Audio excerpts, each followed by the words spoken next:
ગઢડા તાલુકાના ઢસા ગામે ગતરાત્રે લૂંટની ગંભીર ઘટના સામે આવી છે. ઢસા વિકડિયા જતા માર્ગ પર જલાલપર રોડ પાસે મોબાઈલ શોપ ધારકને બે અજાણ્યા શખ્સોએ અટકાવી માર મારી લૂંટ ચલાવી હતી. મળતી માહિતી મુજબ ઢસા સ્થિત શિવ મોબાઈલના માલિક સુરેશભાઈ ચૌહાણ દુકાન બંધ કરી ઘરે જઈ રહ્યા હતા તે દરમિયાન બે અજાણ્યા શખ્સોએ તેમને રસ્તામાં રોક્યા હતા. હુમલાખોરોએ માર મારી તેમના થેલામાંથી 1.5 લાખ રૂપિયાની રોકડ તેમજ 4 મોબાઈલ ફોનની લૂંટ કરી હતી અને બાદમાં ફરાર થઈ ગયા હતા. લૂંટની ઘટના બનતા જ પોલીસ તંત્રમાં દોડધામ મચી ગઈ હતી. બોટાદ એલસીબી તેમજ ડોગ સ્ક્વોડને ઘટનાસ્થળે બોલાવી તપાસ શરૂ કરવામાં આવી છે. આસપાસના વિસ્તારોમાં સીસીટીવી ફૂટેજ અને અન્ય પુરાવાઓના આધારે આરોપીઓની શોધખોળ ચાલુ છે. પોલીસ દ્વારા ઘટનાની વધુ તપાસ હાથ ધરવામાં આવી છે અને વિસ્તારમાં સુરક્ષા વ્યવસ્થા કડક બનશે તેવા સવાલો ઉઠી રહ્યા છે.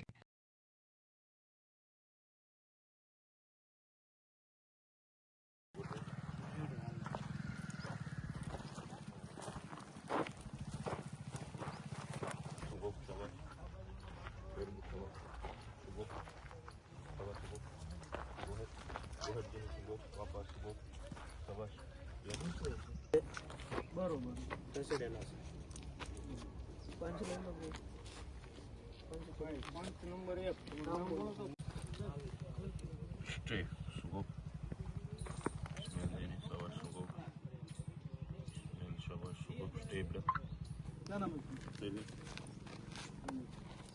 दूसरा कौन है तो कोई नहीं है दूसरे गोदरा के वो काम करते हैं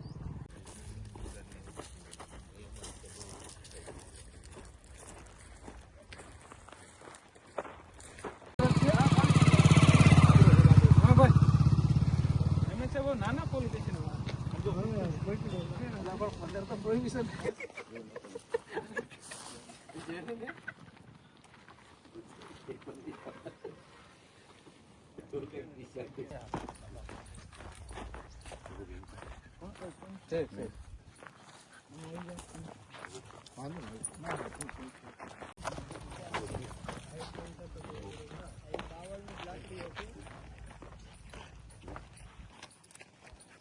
तो नाम શું તમારું? સુરેશભાઈ વચરામભાઈ ચૌહાણ. બરોબર છે. તો આપણે 8 8:30 થયો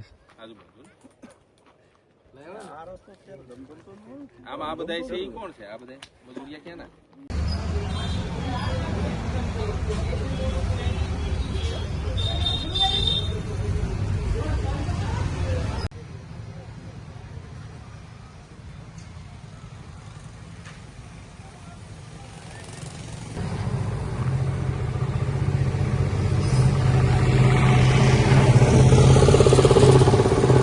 સુરેશભાઈ વચરામભાઈ ચૌહાણ, ગામ વિકળિયા.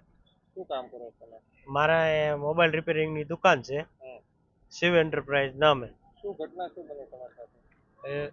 સાંજે 8 વાગે હું મારી દુકાન વધાવીને ઘરે જતો હતો. ઢસાથી બહાર 1.5 કિલોમીટર નીકળ્યો એટલે રોડ ઉપર 2 જણા ઊભા હતા. એકના હાથમાં મોટી લાકડી હતી. મને લાકડી બતાવી એટલે મેં ગાડી ઊભી રાખી દીધી એટલે તરત એ મારી પાસે મારો ઠેલો લેવા દોડ્યા અને મારી હારે ઝપાઝપી કરી અને મારો ઠેલો લઈને ફરાર થઈ ગયા. થેલામાં શું હતું? ઠેલામાં 1.5 લાખ રૂપિયા અને 4-5 મોબાઈલ. ત્યારબાદ તમે શું કાર્યવાહી કરી? ત્યારબાદ મેં 112માં કોલ કર્યો. ત્યાં મને એમ કહેવામાં આવ્યું કે તમારા નજીકના પોલીસ સ્ટેશને ફરિયાદ લખાવી દો. ફરિયાદ લખાવી દીધી. પોલીસ આવી? હા, આવી ગઈ પોલીસ. તપાસ ચાલુ? તપાસ ચાલુ છે.